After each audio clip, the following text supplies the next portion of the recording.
Hello dear student, स्वागत है सभी का हमारे चैनल द माइलस्टोन एकेडमी पर। जल्दी से जुड़ जाओ सभी लोग, क्लास लाइव हो गई है। ठीक है, आज जल्दी इसलिए ले लिए, बारिश का मौसम हो रहा है, शाम के समय पे बारिश वगैरह आ जाती है। अभी बारिश नहीं है, मैं फ्री था तो इसीलिए मैंने क्लास ले ली है, क्योंकि बारिश आ जाती है तो फिर क्लास नहीं हो पाती, दिक्कत आपको हो जाती है। ठीक है, तो इसीलिए अभी क्लास ले ली मैंने जल्दी में। चलो, तो लास्ट क्लास की अगर मैं बात करूं, अच्छा पहले तो ये बताओ कि पीईटी में किसके कितने नंबर आ रहे हैं, थोड़ा सा ये बताओ मेरे को आइडिया।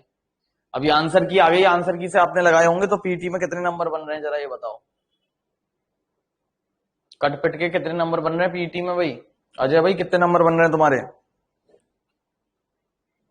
करण के 78 बन रहे हैं, वेरी गुड बेटा।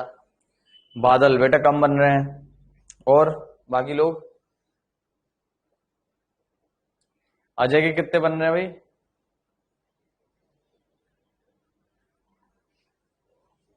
योगेंद्र, राम राम। योगेंद्र और अजय के कितने नंबर हैं पीटी में कट पिट के?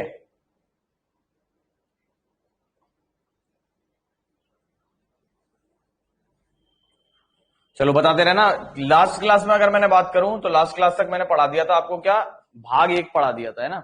भाग 1 के बारे में पढ़ा दिया था मैंने, यानी आर्टिकल 1 से 4 तक संघ और उसके राज्य क्षेत्र के बारे में। आज जो पढ़ेंगे वो भाग 2 से आगे का पढ़ेंगे। तो भाग 2 में क्या आता है, पहला क्वेश्चन तो ये आता है। तो भाग 2 में क्या है? भाग 2 में आता है नागरिकता। ठीक है, भाग 2 में क्या है? भाग 2 में है नागरिकता, सिटीजनशिप। ठीक है, और किस आर्टिकल से किस आर्टिकल तक ये क्वेश्चन आता है? तो आर्टिकल 5 से 11 तक। ठीक है, भाग 2 कहां से कहां तक है? आर्टिकल 5 से 11 तक। ठीक है, आर्टिकल 5 से 11। तो क्वेश्चन आएगा भाग 2 में क्या है? नागरिकता। नागरिकता किस भाग में है? भाग 2 में। किस आर्टिकल से किस आर्टिकल तक है? तो आर्टिकल 5 से 11 तक है। ठीक है, जो आर्टिकल 5 से 9 है, ये आर्टिकल उल्लेख करते हैं कि किसे भारत का नागरिक समझा जाएगा, इसके बारे में उल्लेख करते हैं। किसे भारत का नागरिक समझा जाएगा, इसका उल्लेख करते हैं ये आर्टिकल। आर्टिकल 10 जो है ये बताता है कि अगर आपको भारत की नागरिकता मिल गई है तो भविष्य में भी नागरिकता बनी रहेगी। ठीक है, भविष्य की नागरिकता के बारे में बताता है। और जो आर्टिकल 11 है, ये आर्टिकल 11 बताता है कि अगर आप किसी अन्य देश की नागरिकता लेना चाहें या भारत की नागरिकता लेते हैं तो क्या क्या प्रावधान हैं, यानी कि जो कानून बनाए जाएंगे नागरिकता के संबंध में वो कौन बनाएगा। तो नागरिकता से संबंधित कानून का उल्लेख है आर्टिकल 11 में। एक्ट्स रिलेटेड टू या लॉज रिलेटेड टू सिटीजनशिप, इसका उल्लेख है आर्टिकल 11 में। तो सबसे पहले बात आती है आर्टिकल 5 की। ठीक है, तो आर्टिकल अगर 5 की बात करें तो आर्टिकल 5 कहता है भारत का संविधान। इन आर्टिकल्स की आपको हेडिंग याद रखनी है, ज्यादा डिटेल में तो नहीं जानना है, लेकिन हेडिंग जरूर याद रखनी है। भारत का संविधान लागू होने के समय व्यक्तियों की नागरिकता, यानी कि जब भारत का संविधान लागू हुआ तो किस व्यक्ति को भारत का नागरिक माना जाएगा, इसका उल्लेख किसमें? इसका उल्लेख है आर्टिकल 5 में। ठीक है, इसका उल्लेख है आर्टिकल 5 में।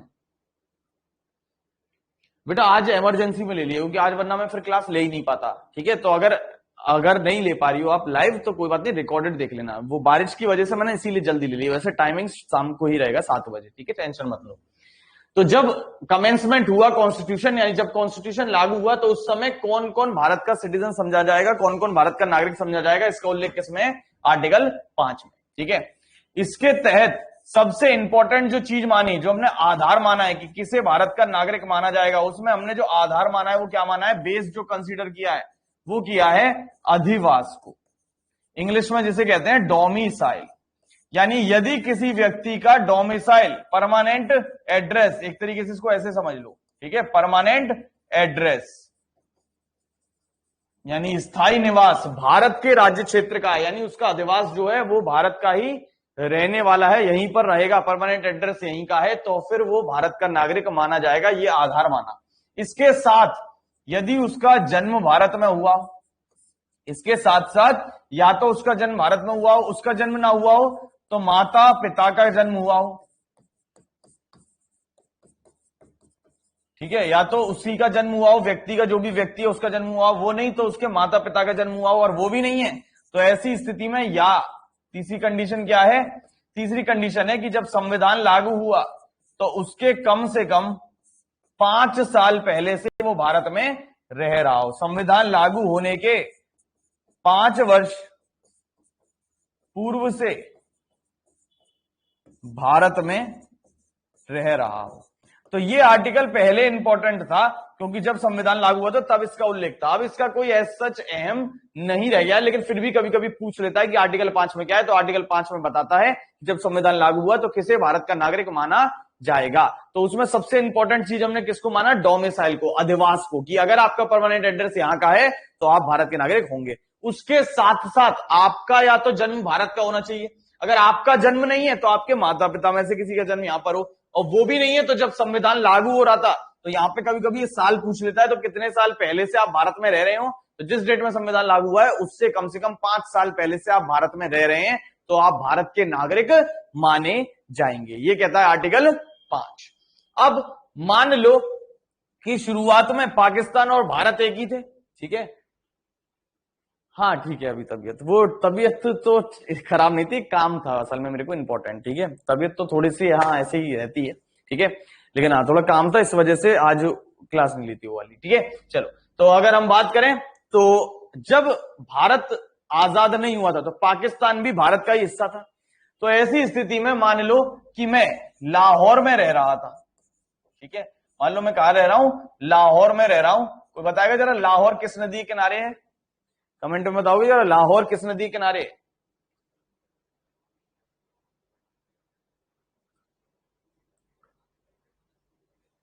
हाँ, लाहौर किस नदी के किनारे बसा हुआ है?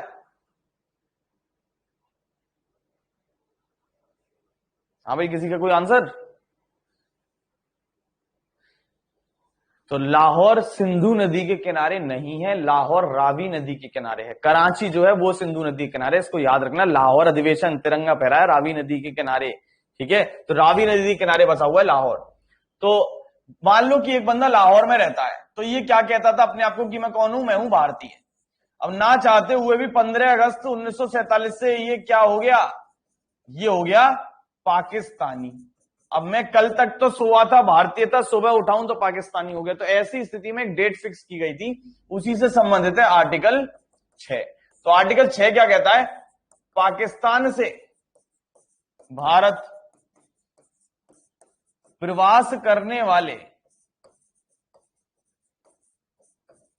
व्यक्तियों की नागरिकता,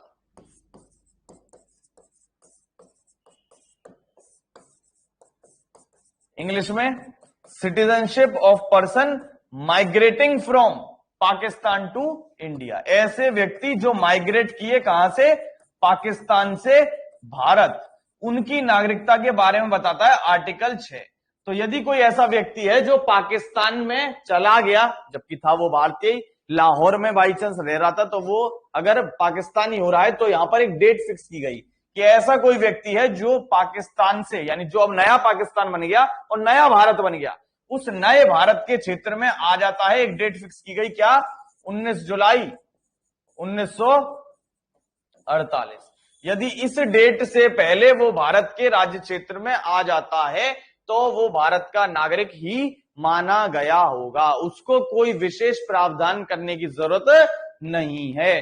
कोई भी व्यक्ति जो पाकिस्तान से भारत आ गया उसके बारे में आर्टिकल 6 बताता है, और वो क्या कहता है कि कोई भी व्यक्ति जो पाकिस्तान से भारत आ गया किस डेट से पहले, 19 जुलाई 1948 से पहले, तो वो भारत का नागरिक माना जाएगा, उसे कोई विशेष प्रावधान करने की जरूरत नहीं है। आर्टिकल 7 जस्ट आर्टिकल 6 का उल्टा है। आर्टिकल 7 जो है वो जस्ट क्या है, आर्टिकल 6 का उल्टा है। आर्टिकल 7 क्या कहता है, आर्टिकल 7 कहता है भारत से पाकिस्तान प्रवास करने वाले लोगों की नागरिकता।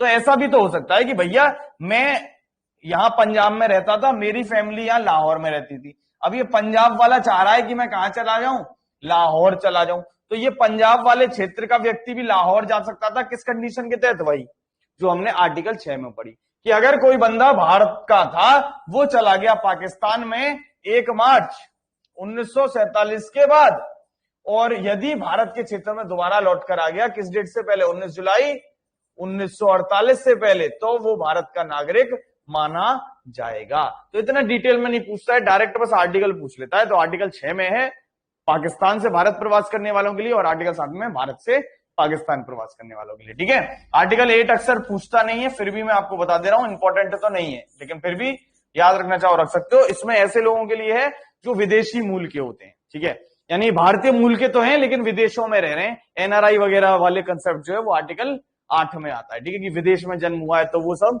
के बारे में उल्लेख है आर्टिकल 8 में। ठीक है, भारतीय मूल के हैं लेकिन विदेशों में रह रहे हैं, उनका उल्लेख है आर्टिकल 8 में। ठीक है, अब आती है बात आर्टिकल 9 की, ये इंपॉर्टेंट है। तो मैंने आपको बताया था कि भारत में जो नागरिकता है वो कैसी नागरिकता है, एकल नागरिकता है, इकहरी नागरिकता है, सिंगल सिटीजनशिप है, जो किस देश से ली गई है। तो ये इकहरी नागरिकता किस देश से ली गई है, जल्दी से कमेंट में बताओ मुझे। जो एकल नागरिकता है, इकहरी नागरिकता है, वो किस देश से ली है हमने? एकल नागरिकता किस देश से ली है? योगेंद्र क्या आंसर कर रहा है तू?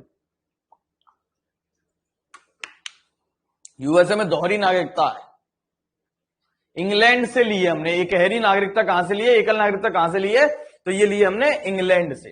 तो आर्टिकल 9 उसी के बारे में उल्लेख करता है। आर्टिकल 9 क्या कहता है? यदि कोई व्यक्ति किसी अन्य देश की नागरिकता ले लेता है, यदि कोई व्यक्ति किसी अन्य देश की नागरिकता ले लेता है तो खुद ब खुद उसकी भारत की जो नागरिकता है वो समाप्त हो जाएगी। यदि मैं किसी अन्य देश की नागरिकता ले लेता हूं तो खुद ब खुद स्वतः मेरी जो नागरिकता है वो क्या होगी? समाप्त हो जाएगी। मेरी नागरिकता भारत की थी, तो भारत की जो नागरिकता है वो क्या होगी? स्वतः समाप्त हो जाएगी। ठीक है, भारत की जो नागरिकता है वो क्या होगी? स्वतः समाप्त हो जाएगी। ये कहता है आर्टिकल 9। यानी कि एकल नागरिकता, यहां पर आप या तो भारत की नागरिकता ले सकते हो या किसी अन्य देश की नागरिकता रह सकती है आपका। ठीक है, फिर आर्टिकल 10 क्या कहता है?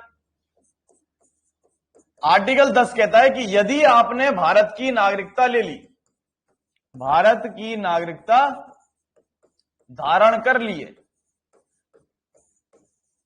यानी आपने एक्वायर कर ली भारत की सिटीजनशिप, तो ऐसी स्थिति में एक बार अगर आपने धारण कर ली तो भविष्य में भी वो बनी रहेगी, भविष्य में भी नागरिकता बनी रहेगी। यानी अभी आप नागरिक बन गए तो आगे भी आप नागरिक बने रहोगे। कब तक? हमेशा के लिए नहीं।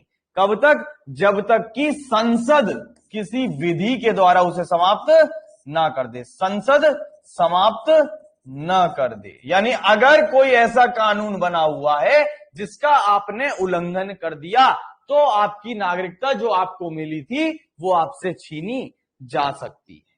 ठीक है, अच्छा ऐसा हो गया क्या? कहां से चोरी हो गई बेटा?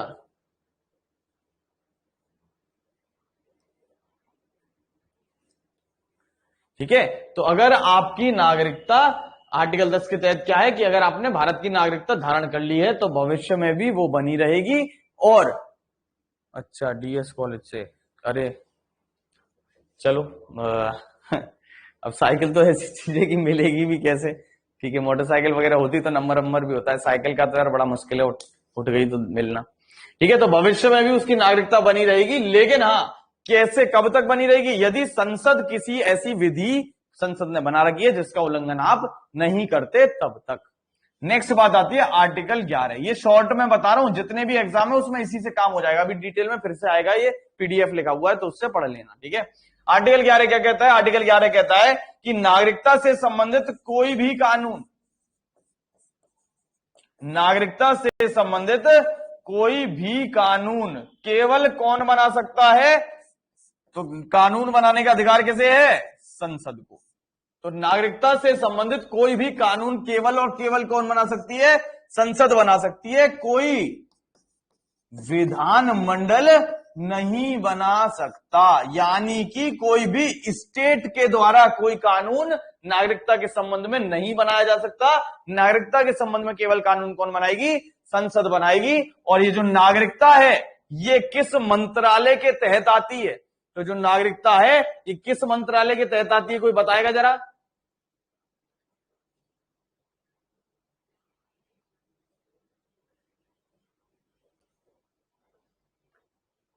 नागरिकता किस मंत्रालय के तहत आएगी? तो नागरिक हो या नहीं हो, ये किसकी बात है? घर की बात हो रही है कि आप घर के सदस्य हैं या नहीं है। तो किस मंत्रालय के तहत आती है नागरिकता? गृह मंत्रालय। इस चीज को याद रखना, ठीक है। गृह मंत्रालय के तहत आती है नागरिकता, ठीक है। होम मिनिस्ट्री के तहत, आपको याद होगा नागरिकता संशोधन अधिनियम जब लाया गया था तो वो होम मिनिस्टर लाए थे, ठीक है, अमित शाह। तो होम मिनिस्ट्री यानी गृह मंत्रालय के तहत आती है नागरिकता की बात, ठीक है। तो अब इसके बारे में थोड़ा सा हम देख लेते हैं। जो अभी मैंने आपको पूरा बताया उसकी थ्योरी यहां पर लिख रही है ना। तो मैंने बताया आर्टिकल 5 क्या कहता है? आर्टिकल 5 कहता है संविधान की शुरुआत में नागरिकता के बारे में बताता है। किसे भारत का नागरिक माना जाएगा जब संविधान लागू हुआ, उसका उल्लेख किसमें है?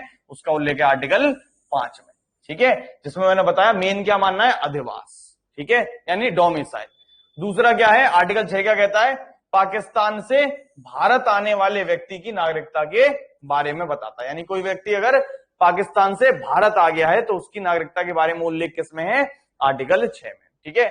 आर्टिकल 7, 8 इसमें नहीं लिख रहा है, लेकिन मैंने आपको बता दिया। आर्टिकल 9 क्या कहता है? आर्टिकल 9 कहता है कि यदि कोई व्यक्ति किसी अन्य देश की नागरिकता ले लेता है तो उसकी भारत की जो नागरिकता है वो क्या हो जाएगी? रद्द हो जाएगी, समाप्त हो जाएगी। और आर्टिकल 10 क्या कहता है कि अगर नागरिकता आपको मिल गई तो भविष्य में भी वो जारी रहेगी जब तक संसद की किसी विधि के द्वारा वो समाप्त ना हो जाए। अब बात आती है आर्टिकल 11, इसमें डिटेल में हमें थोड़ा सा पढ़ना है। तो मैंने अभी बताया कि आर्टिकल 11 में क्या आता है कि संसद नागरिकता से संबंधित कोई भी कानून बना सकती है, ठीक है। यानी नागरिकता से संबंधित कोई भी कानून कौन बनाएगा? केवल संसद बनाएगी। तो इसी के संबंध में संसद ने सबसे पहले कानून बनाया, नागरिकता अधिनियम, ठीक है। एक कानून बनाया नागरिकता से संबंधित संसद ने। कौन सा बनाया? नागरिकता अधिनियम। और किस साल बनाया? 1955 में। इंग्लिश में कहते हैं सिटीजनशिप एक्ट 1955। तो सबसे पहले नागरिकता के संबंध में 1955 में हमने कानून बनाया, जिसमें हमने डिसाइड किया कि किसी भी व्यक्ति को नागरिकता निम्नलिखित आधार पर दी जा सकती है, ठीक है। किस किस आधार पर किसी भी व्यक्ति को नागरिकता दी जा सकती है? तो पहला आधार है जन्म, बर्थ। जन्म के आधार पर किसी भी व्यक्ति को नागरिकता मिल सकती है। अब ये क्या है? तो मान लो ऐसा हो सकता है कि नहीं हो सकता कि मैं कहीं भी, जैसे जन्म के आधार पर, हम सब जन्म के आधार पर भारत के नागरिक है ना, कि हमारे माता पिता का यहीं पर जन्म था, हमारा भी जन्म यहीं पर हुआ है, तो हम भारत के नागरिक है। किसी और का भी अगर भारत में जन्म होता है तो उसका भी प्रावधान है, वो प्रावधान करने के तहत नागरिकता भारत की ले सकता है, ठीक है। दूसरा है वंश परंपरा के द्वारा, बाय डिसेंडेंसी, डिसेंडेंट और हेरिडिटी। जैसे मान लो मेरे माँ बाप किसी देश में घूमने गए, ठीक है, मेरे माँ बाप किसी देश में घूमने गए और वहां पर मैं पैदा हो जाता हूं, तो ऐसी स्थिति में मेरे माँ बाप कहां के नागरिक हैं? भारत के नागरिक हैं। तो मैं भी कहां का नागरिक माना जाऊंगा? भारत का ही नागरिक माना जाऊंगा। वो हो गया वंश परंपरा। या मान लो मैं किसी और देश में पैदा हुआ तो वहां की भी एक बार को नागरिकता मिल सकती है यदि उस देश में प्रावधान हुआ। अब मान लो कि मैं हवाई जहाज में पैदा हो गया, मान लो मेरी माँ बाप जा रहे थे हवाई जहाज से घूमने और मम्मी को इतनी तेज लेबर पेन हुआ कि मेरी डिलीवरी हो गई। तो रास्ते में जब डिलीवरी हो गई रास्ते में, आसमान में, तो ऐसा नहीं कि आप किसी के नागरिक ही नहीं हो, अब आसमान के नागरिक रहोगे या उस हवाई जहाज के नागरिक हो गए, ठीक है। आप किसके नागरिक रहोगे? जिसके आपके माँ बाप हैं, ठीक है। तो वंश परंपरा के आधार पर आप नागरिक बन सकते हो। और किस आधार पर नागरिकता मिल सकती है आपको? पंजीकरण के आधार पर, रजिस्ट्रेशन के आधार पर, ठीक है। ये जो रजिस्ट्रेशन है इसका जनरली हम प्रयोग करते हैं तब जब आप रेफ्यूजी वगैरह हैं, ठीक है, किसी और देश से भाग के आ गए, शरणार्थी हैं, ये सारी चीजें हैं, ठीक है। या फिर इसका हम प्रयोग करते हैं तब जब हम किसी गोरी मैडम को शादी करके फंसा लाएं और यहां उसको रखते हैं। तो अगर मैं किसी विदेशी से शादी कर लेता हूं तो उसको अगर मेरे को भारत की नागरिकता दिलानी होगी तो पंजीकरण के तहत उसको भारत की नागरिकता मिल सकती है। पहले इसका प्रावधान 6 महीने का होता था, लेकिन अभी इसका जो प्रावधान है वो 5 साल का, यानी आपको 5 साल भारत में रहना पड़ेगा मेरे साथ, तब मैं उसको नागरिकता दिला सकता हूं। मतलब जो पति होगा या पत्नी होगा उसके हिसाब से, ठीक है। चौथा जो कारण है ये इंपॉर्टेंट है क्योंकि ये न्यूज में रहा था, ये कहलाता है देशीकरण। Naturalisation, देशीकरण, naturalisation. ये जो देशीकरण है इसका क्या मतलब है? यही न्यूज में रहा था जब सीए चल रहा था, सीए 2019 में जो चल रहा था, तो वो इसी की वजह से था। देशीकरण में क्या है, जैसा कि नाम है देशीकरण, यानी देशी हो जाओ पूरी तरीके से, ठीक है। तो इसमें प्रावधान था कि यदि कोई व्यक्ति लगातार 11 साल तक भारत में रहता है तो ऐसी स्थिति में उसे भारत की नागरिकता मिल जाती है, ठीक है। 11 साल भारत में रहना चाहिए, उसमें भी ये प्रावधान है शुरुआत के 4 साल में से पहला जो साल है उसमें वो कहीं नहीं जाना चाहिए, ठीक है, भारत में ही रहेगा टोटल। तो 11 साल तक यदि वह भारत में रहता है तो उसे नागरिकता भारत की मिल सकती है, ये होता है देशीकरण। अब वो जो सीएए वाला बवाल था वो क्या था, वो भी अभी समझाता हूं। उससे पहले पांचवी क्या तरीका है, पांचवा तरीका है आधिपत्य के द्वारा, बाई एनेक्सेशन। जैसे मान लो कल को बांग्लादेश पर भारत अटैक कर देता है और बांग्लादेश को अपने में मिला लेता है, तो ऐसी स्थिति में बांग्लादेश हमारे में मिल गया तो ऑटोमेटिक जितने भी बांग्लादेश के नागरिक होंगे वो भारत के नागरिक हो जाएंगे। यानी हम किसी को अपने अधीन कर लें, गुलाम बना लें या जैसे भी है, तो वो ऑटोमेटिक कौन हो जाएगा, हमारा नागरिक हो जाएगा, ठीक है।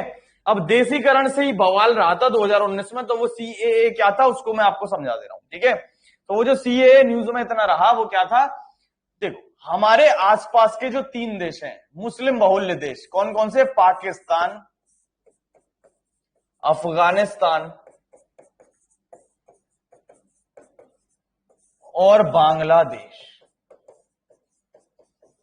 इन 3 देशों के जो भी मुस्लिम को छोड़कर अन्य नागरिक है, क्योंकि ये मुस्लिम बहुल्य देश हैं, जैसे भारत में हम कहते हैं कि भाई हिंदू मेजोरिटी है, तो ऐसे ही यहां पर क्या है, मुस्लिम मेजोरिटी है। बाकी के जितने भी धर्म हैं, जैन, सिख, ईसाई, हिंदू, वो सब कौन है, वो सब है अल्पसंख्यक, माइनॉरिटी। तो इन देश की जो अल्पसंख्यक हैं, माइनॉरिटी हैं, और अल्पसंख्यक में सब आते हैं, केवल किसको छोड़कर, मुसलमानों को छोड़कर इन देश में, ठीक है। तो अल्पसंख्यक जितने भी हैं माइनॉरिटीज, उनके लिए एक प्रावधान किया सरकार ने 2019 में, क्या कि ऐसे जो लोग हैं जो इन 3 देश के हैं और अल्पसंख्यक में आते हैं, ऐसे देशों को 11 साल की जगह 5 साल में ही भारत की नागरिकता मिल जाएगी। यानी ऐसे लोगों को भारत में 11 साल रहने की जरूरत नहीं है। ऐसी स्थिति में जो भारत में रहने की केवल अवधि है उसको घटाकर कितना कर दिया, 5 साल कर दिया। यानी यदि कोई व्यक्ति भारत में 5 साल रह लेता है तो उसे देशीकरण के आधार पर नागरिकता मिल जाएगी। इन 3 देशों का होना चाहिए और मुस्लिम नहीं होना चाहिए। इसी का विवाद काफी रहा था कि हम समानता की बात करते हैं, यानी आर्टिकल 14 की बात करते हैं, सब विधि के समक्ष समता है, तो वहां पर इसका उल्लंघन की बात हो रही थी। फिर सरकार ने अपने पक्ष रखे कि भाई यहां पर बाकी जो है अल्पसंख्यक उनकी प्रताड़ना होती है, इसलिए हमने ये कानून बनाया था। तो इस कानून पे प्रश्न पहले भी आए हैं जब ये न्यूज में रहा, और अभी भी ये पुराना नहीं हुआ है, अभी भी इस पर प्रश्न आ सकते हैं, ठीक है। तो हमने किया क्या सीएए में, वो जो 1955 का कानून था उसी में समय समय पर हमने संशोधन किए, चेंजेस किए हैं। तो ये 6वां संशोधन था जो हमने 2019 में किया, और उसके तहत हमने देशीकरण में जो 11 साल है उसको घटाया, कितना कर दिया, 5 साल। अब हमने सोचा कि इसका फायदा भी तो उठा सकते हैं लोग, तो हमने एक डेट फिक्स कर दी कि जो लोग 31 दिसंबर 2014 से पहले पहले भारत में आ गए हैं उन्हीं के लिए ये मान्य रहेगा। क्योंकि अब भी तो इसका फायदा उठा सकते हैं। जैसे मान लो 2019 में ये लागू हुआ, 2020 में वैसे लागू हुआ था 10 जनवरी को, तो मान लो 2020 से लागू हो गया, तो अब लोग सोचेंगे कि ठीक है 2020 में आतंकवादी है कि 5 साल में मिल जाएगा, तो लाओ 2025 तक रह लेता हूं तो मिल जाएगा। नहीं, सरकार ने फिक्स कर दी डेट, क्योंकि तब जब लागू किया उससे ही 5 साल मान लिया सरकार ने कि अगर 31 दिसंबर 2014 से पहले पहले आप भारत में आ गए तो आपको 5 साल में नागरिकता मिल जाएगी। यानी पुराने जो लोग आ गए थे, जो यहां रह रहे थे, उनको ये प्रावधान किया गया है। तो इस पे क्वेश्चन आ सकते हैं क्योंकि काफी न्यूज में रहा था और अक्सर आज भी आ जाता, ठीक है। तो इसकी थ्योरी एक बार देख लो, ठीक है, वो यहीं पर लिखी हुई है जो मैंने अभी आपको समझाया कि ये जो 1955 का कानून बनाया था भारत सरकार ने संसद के द्वारा, उसमें 5 प्रकार से आपको नागरिकता मिल सकती है। 5 प्रकार कौन कौन से हैं, जन्म, देशीकरण, आनुवांशिकता या हेरिडिटरी, इसके अलावा पंजीकरण और आधिपत्य, ठीक है। आनुवांशिकता कह सकते हो या वंश परंपरा कह सकते हो उसको, ठीक है। अब भारत सरकार ने क्या सोचा,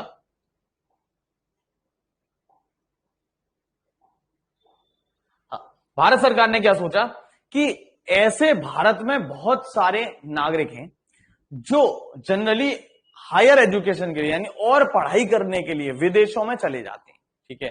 जैसे आईआईटी वाले हैं, आईआईएम वाले हैं, आईआईएससी बेंगलोर वाले हैं, पीएचडी वाले हैं, वो क्या करते हैं, उनको अच्छी अपॉर्चुनिटी भारत में नहीं मिल पाती तो वो कहां चले जाते हैं, विदेशों में चले जाते हैं। अब जब वो विदेश चले जाते हैं तो वहां पर पढ़ाई करते हैं, पैसा खूब सारा खर्च होता है। अब वो सोचते हैं कि अगर भारत में आके मैं जॉब करूं तो उतना पैसा नहीं मिलेगा, तो ये लोग क्या करते हैं, विदेश में ही जॉब करना शुरू कर देते हैं। अब जब विदेश में ही जॉब करना शुरू कर दिए, कई साल यहां तक पर जॉब करते हैं, कई साल रहते हैं, तो यहां का इनको क्या मिल जाता है, नागरिकता ले लेते हैं कि अब भारत में आके क्या करेंगे, करोड़ों में वहां कमा रहे हैं। तो ये क्या करते हैं, विदेश की ही क्या ले लेते हैं, नागरिकता ले लेते हैं। अब जब विदेश की नागरिकता ले ली तो भारत की नागरिकता क्या हो गई, भारत की नागरिकता हो जाती है समाप्त। तो ऐसे लोग वैसे ही नहीं आ रहे थे, और फिर ये जब नागरिकता समाप्त हो जाएगी तो अब तो आएंगे ही नहीं। तो ऐसे लोगों को हमने सोचा कि ये जो विदेशों में जाकर वहां की नागरिकता ले रहे हैं, ये पढ़े लिखे लोग हैं, सबसे क्रीम है, भारत का टॉप मोस्ट लेयर है, यानी ब्रेन है ये भारत का। तो ये लोग दूसरे देशों में जाकर रहते हैं, वहां पर खाते पीते हैं, वहीं पर उन्हीं देशों की सेवा करते हैं, उनकी तरक्की करते हैं। तो ऐसे लोग अगर भारत में ही रहें या किसी भी प्रकार से भारत में आ सकें तो भारत के लिए हितकारी रहेगा। अब ये लोग ऐसे तो है नहीं कि वहां जाके भीख मांग रहे कि यहां पर चवन्नी अठन्नी मिलती थी, वहां पर डॉलर मांगूंगा कि ला $1 भीख में दे दे।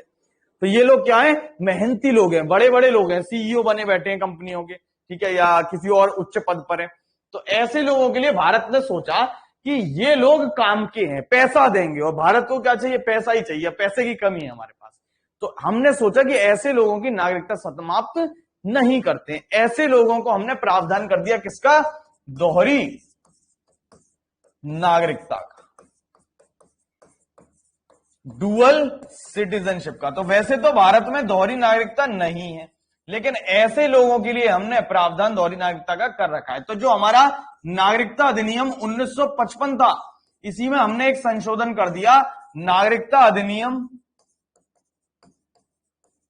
नागरिकता संशोधन अधिनियम, एक संशोधन हमने कर दिया, नागरिकता संशोधन अधिनियम 2003, constitutional citizenship amendment act, CA 2003, जो लास्ट में हुआ था वो 2019 वाला था, है ना। तो सीए 2003 हमने किया, नागरिकता संशोधन अधिनियम 2003 किया, जिसके द्वारा हमने ऐसे व्यक्ति जो हैं तो भारतीय मूल के, यानी पैदा तो वो भारत के ही थे, लेकिन विदेश के नागरिक हैं, यानी पैदा भारत में ही हुए थे, नागरिक भारत के ही थे, लेकिन उन्होंने किसी अन्य देश की नागरिकता ले ली।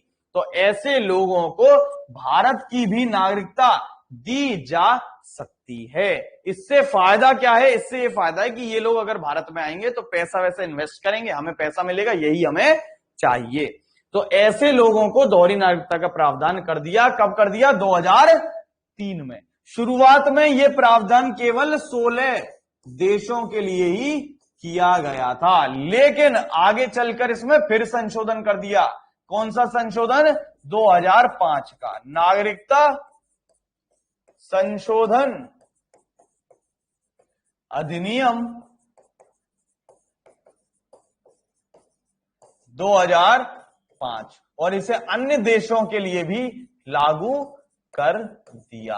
हाँ, इन अन्य देशों में कौन से देश शामिल नहीं है, ये क्वेश्चन आ जाता है। तो पाकिस्तान और बांग्लादेश इसमें शामिल नहीं है। और ऐसे लोग जो दोहरी नागरिकता ले लेते हैं, इनको एक विशेष प्रकार की टर्म दी गई, ओसीआई कहा जाता है। इन्हें क्या कहते हैं, ओवरसीज, समुद्र पार के नागरिक, सिटीजन ऑफ इंडिया। यानी ये कौन है, भारत के समुद्र पार के नागरिक हैं। ऐसे लोगों को हम क्या कहते हैं, ओसीआई, प्रवासी भारतीयों से संबंधित नागरिकता की यहां बात हो रही है। तो हमने ये कब से लागू कर दिया, 2003 से। तो हमने एक दिवस मनाना शुरू कर दिया 2003 से, हर साल 9 जनवरी को। ये क्वेश्चन पेपर में आ जाता है, कौन सा दिवस कहते हैं, एनआरआई डे कहते हैं, या प्रवासी भारतीय दिवस कहते हैं।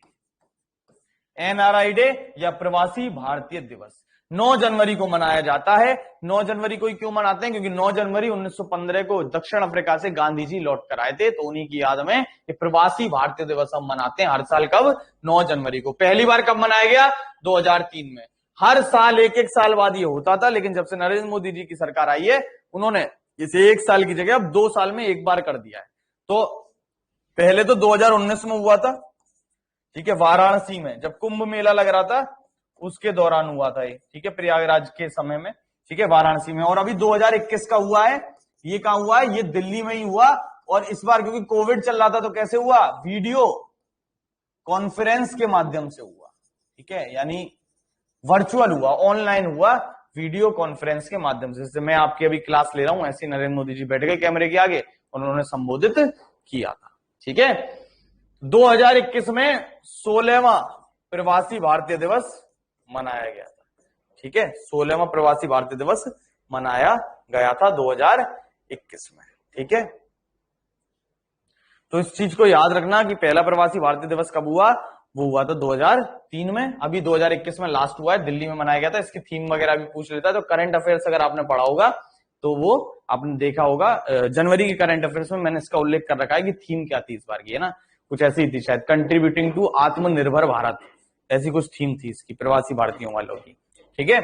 तो ये है आपका प्रवासी भारतीयों के लिए।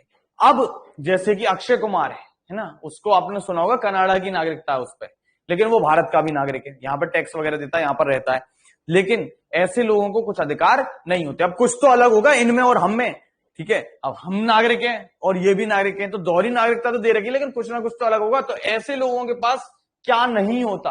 तो ऐसे जो लोग होते हैं जो ओसीआई हैं, इनके पास कौन सा अधिकार नहीं होता?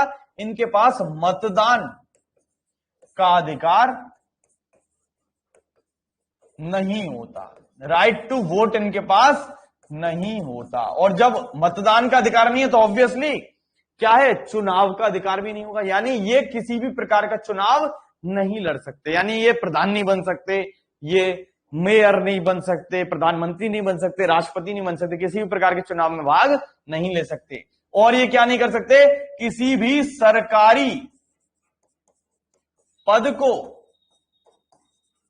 धारण नहीं कर सकते। जैसे किसी का मूड कर गया कि नहीं भैया मैं यूपीएसआई बनूंगा, तो ये नहीं बन सकता, ठीक है, ये नहीं बन सकता। तो ऐसे जो नागरिक होते हैं ओसीआई, इनको ना मतदान का अधिकार होता, हमसे कैसे अलग है, ना इनको मतदान का अधिकार होता, और ना ही ये किसी सरकारी पद को धारण कर सकते हैं, किसी भी पब्लिक पोस्ट को धारण कर सकते हैं। क्लियर? तो ये हो गया ओसीआई के बारे में। तो उसके बारे में जरा देख लेते हैं जो लिखा हुआ है, ओवरसीज सिटीजन ऑफ इंडिया, ठीक है, भारत के विदेशी नागरिक। क्या कहलाता है ये?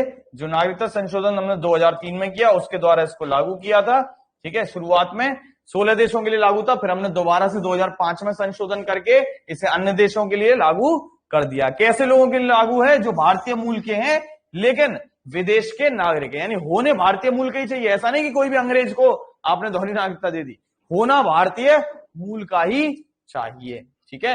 ऐसे लोगों को वोट का अधिकार नहीं होता, ठीक है, और ना ही किसी सरकारी पद को धारण कर सकते।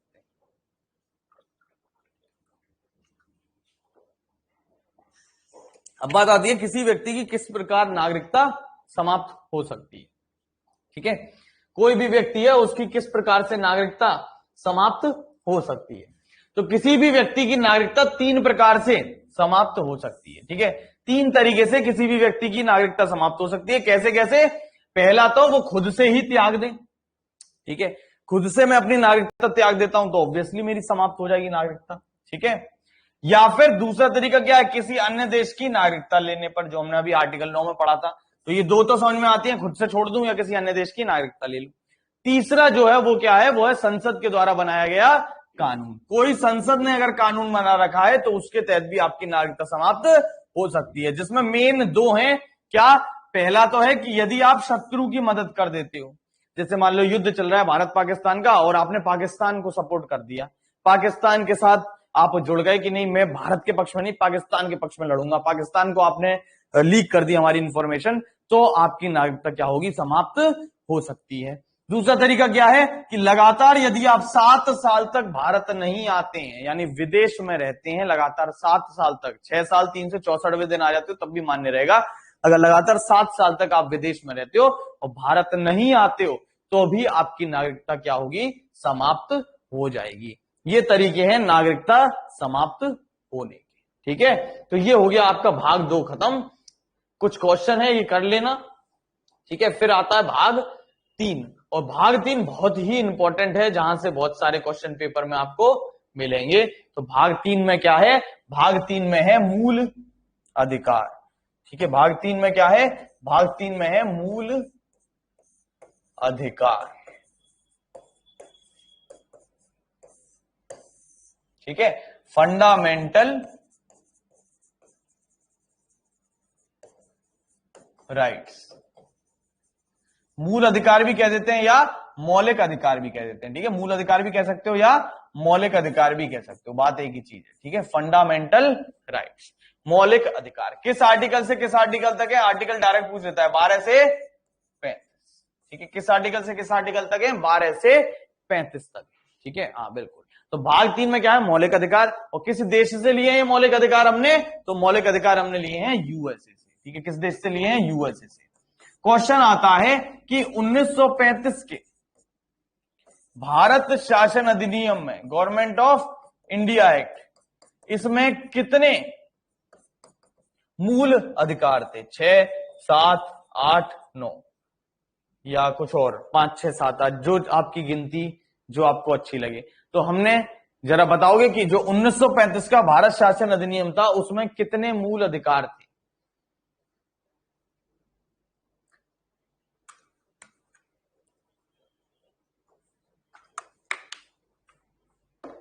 हाँ, तो यही गड़बड़ हो जाती है। जो 1935 का भारत शासन अधिनियम था उसमें एक भी मूल अधिकार नहीं था। अगर मूल अधिकार होते तो यूएसए से क्यों लेते, फिर तो हम ये कह देते ना कि भैया हमारे कानून से ही आया, 1935 के कानून से आया। तो याद रखना 1935 के भारत शासन अधिनियम में मूल अधिकार नहीं थे। ठीक है, एक भी मूल अधिकार 1935 के भारत शासन अधिनियम में नहीं था। फिर एक समिति बनाई गई जिसके अध्यक्ष थे सरदार पटेल। याद करो, ये पहले ही पढ़ाया मैंने आपको समितियां।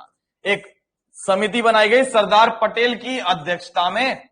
कौन सी समिति, मूल अधिकार समिति। और इस समिति ने सिफारिश की कि भैया मूल अधिकार जोड़ने चाहिए। तो इनकी सिफारिश पर संविधान में मूल अधिकारों को जब लागू हुआ संविधान तो जोड़ लिया गया। ठीक है, जब संविधान लागू हुआ तो मूल अधिकारों को संविधान में जोड़ लिया गया। जब संविधान लागू हुआ, संविधान लागू होने के समय, at the time of commencement of the constitution, संविधान लागू होने के समय कितने मूल अधिकार थे, ये क्वेश्चन आता है। तो संविधान लागू होने के समय मूल अधिकारों की संख्या थी 7। ठीक है, संविधान लागू होने के समय मूल अधिकारों की संख्या थी 7। लेकिन आगे चलकर संविधान के 44वें संशोधन 1978 के द्वारा एक अधिकार था, वो हमने यहां से हटा दिया, संपत्ति का अधिकार। तो एक जो मूल अधिकार था संपत्ति का अधिकार, राइट टू प्रॉपर्टी, इस अधिकार को हमने क्या कर दिया, इस अधिकार को हमने मूल अधिकारों से हटा दिया और कहां पहुंचा दिया, आर्टिकल 300A में पहुंचा दिया। कहां पहुंचा दिया, आर्टिकल 300A में पहुंचा दिया। आर्टिकल 300 का में पहुंचा दिया और इसे कैसा अधिकार बना दिया, संवैधानिक अधिकार बना दिया या कानूनी अधिकार बना दिया। संवैधानिक या कानूनी अधिकार बना दिया, कॉन्स्टिट्यूशनल राइट बना दिया या लीगल राइट बना दिया। इसका क्या मतलब है, यानी कि अब क्या कर सकते हो आप, कानून के दायरे में रहते हुए जितनी संपत्ति अर्जित करना चाहो उतनी संपत्ति अर्जित कर सकते हो। भाग 12 में पहुंचा दिया इसे।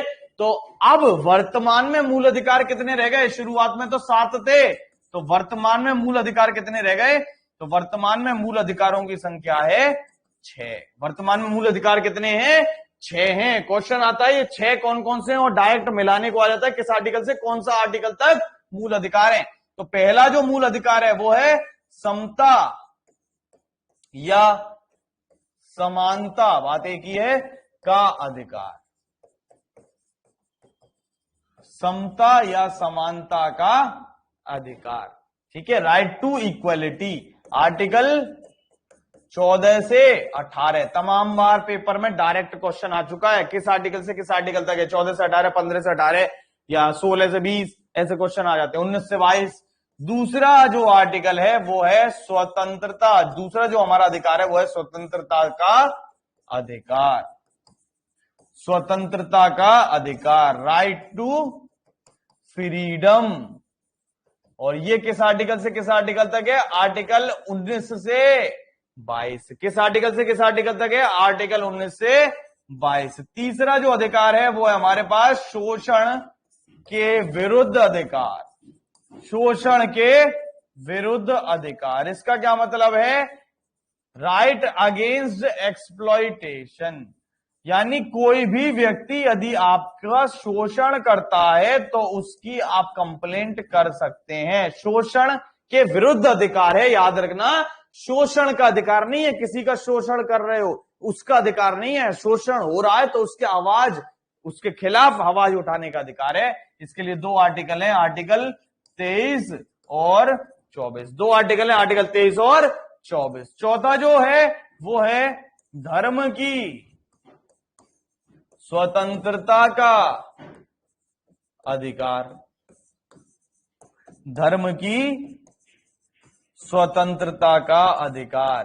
किस आर्टिकल से किस आर्टिकल तक? Right to freedom of religion, article 25 से 28 तक। कहां से कहां तक है? 25 से 28 तक। पांचवा जो अधिकार है वो है सांस्कृतिक और शिक्षा संबंधी अधिकार, सांस्कृतिक और शिक्षा संबंधी अधिकार, इंग्लिश में कल्चरल एंड एजुकेशनल राइट्स। इसमें आते हैं दो आर्टिकल, आर्टिकल 29 और 30। और ये जो अधिकार मिला हुआ है ये विशेषकर किसको मिला हुआ है? अल्पसंख्यकों के लिए हैं। ये जो दोनों आर्टिकल हैं किसके लिए हैं? अल्पसंख्यकों के लिए हैं, माइनॉरिटीज के लिए हैं। और भारत में माइनॉरिटीज कौन सी हैं? हिंदुओं को छोड़ के सब क्या हैं? अल्पसंख्यक हैं। और लास्ट जो अधिकार आता है छठवां, वो कौन सा है? वो है संवैधानिक उपचारों का अधिकार, संवैधानिक उपचारों का अधिकार, राइट टू कॉन्स्टिट्यूशनल रेमेडीज। इसके लिए है आर्टिकल 32। ठीक है, ये सबसे इंपॉर्टेंट है क्योंकि ये अधिकार अन्य मूल अधिकारों को संरक्षण प्रदान करता है। तो मूल अधिकारों के संबंध में दो क्वेश्चन मैंने आपको बताए थे, याद करो। तो मैंने एक क्वेश्चन तो बताया था, मूल अधिकार को आत्मा किसने कहा? इसका आंसर जल्दी से कर दो मुझे। मूल अधिकारों को आत्मा किसने कहा? और दूसरा क्वेश्चन है आर्टिकल 32 को आत्मा और हृदय किसने कहा?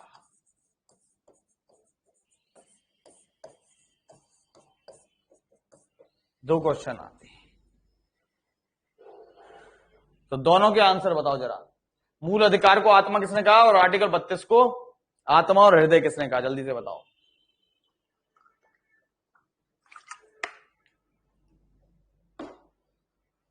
आर्टिकल 32 को बी आर अम्बेडकर ने, वेरी गुड। और पूरे मूल अधिकारों को आत्मा किसने कहा है?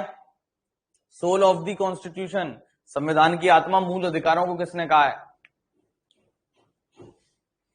वेरी गुड, ये कहा है जवाहरलाल नेहरू ने।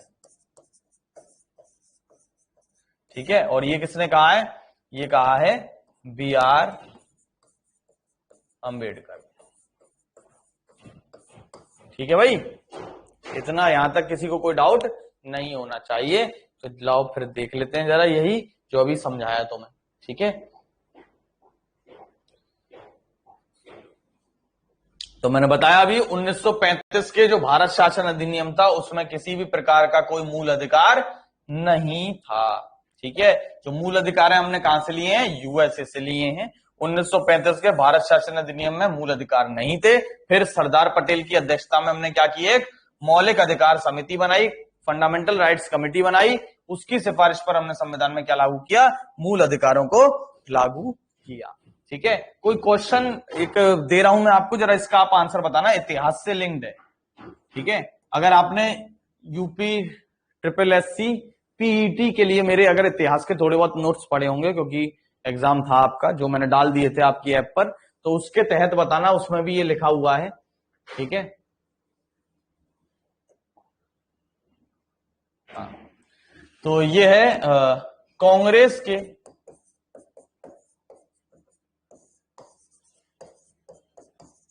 किस अधिवेशन में मौलिक अधिकार का प्रस्ताव रखा गया था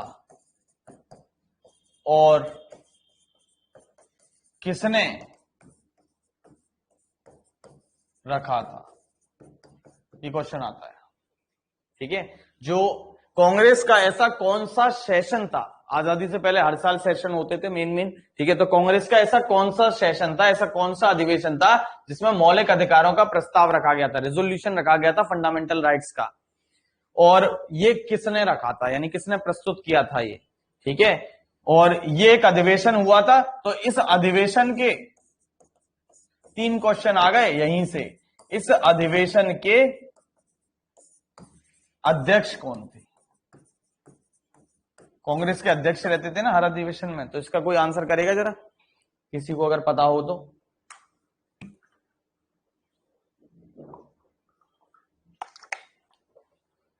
नहीं पता, चलो मैं बताता हूं। कांग्रेस का 1931 में एक अधिवेशन हुआ था, कहां पर, कराची। अब कुछ इससे याद आ रहा है, कराची में अधिवेशन हुआ था, इसके अध्यक्ष कौन थे, कुछ याद आ रहा है ऐसा? 1931 में कराची में अधिवेशन हुआ था कांग्रेस का, जिसके अध्यक्ष थे, हाँ बताओ फिर, याद आ रहा है तो, अध्यक्ष कौन थे इसके?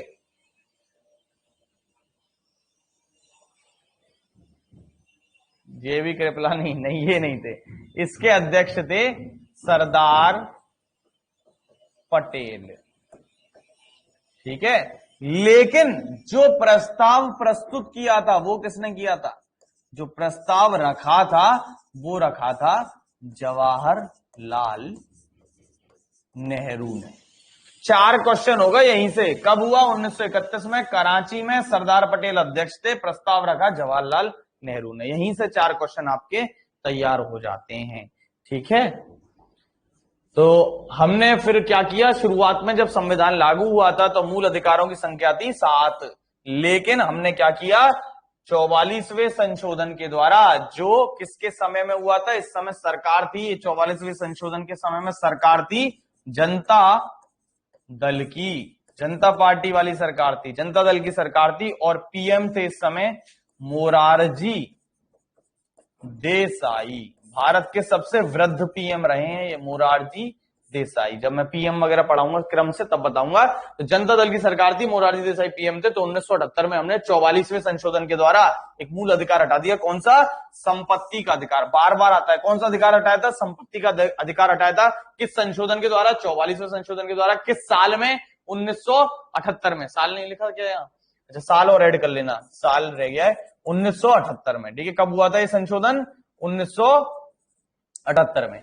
और इस अधिकार को हमने कहां पहुंचा दिया? आर्टिकल 300A में पहुंचा दिया। और कैसा अधिकार बना दिया? कानूनी और संवैधानिक अधिकार बना दिया। तो वर्तमान में कितने मूल अधिकार हैं? 6 मूल अधिकार हैं। कौन कौन से? समानता या समता का अधिकार 14 से 18, स्वतंत्रता का अधिकार 19 से 22, शोषण के विरुद्ध अधिकार 23-24, ठीक है, धर्म की स्वतंत्रता का अधिकार 25 से 28, सांस्कृतिक और शैक्षिक अधिकार 29-30 जो अल्पसंख्यकों के लिए मेनली, और संवैधानिक उपचारों का अधिकार, राइट टू कॉन्स्टिट्यूशनल रेमेडीज, ये है आर्टिकल 32।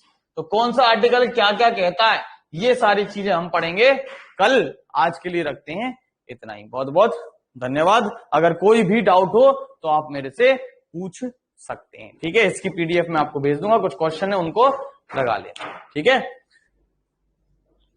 जो रीजनिंग की क्लास होगी वो मैं आपको बता दूंगा कब होगी, और मैथ की क्लास चल नहीं पाएगी बारिश की वजह से, वो क्लास से सर आ नहीं पाए हैं, ठीक है। तो रीजनिंग की क्लास जितने बजे होगी वो मैं आपको भी ग्रुप पे मैसेज डाल दूंगा, ठीक है।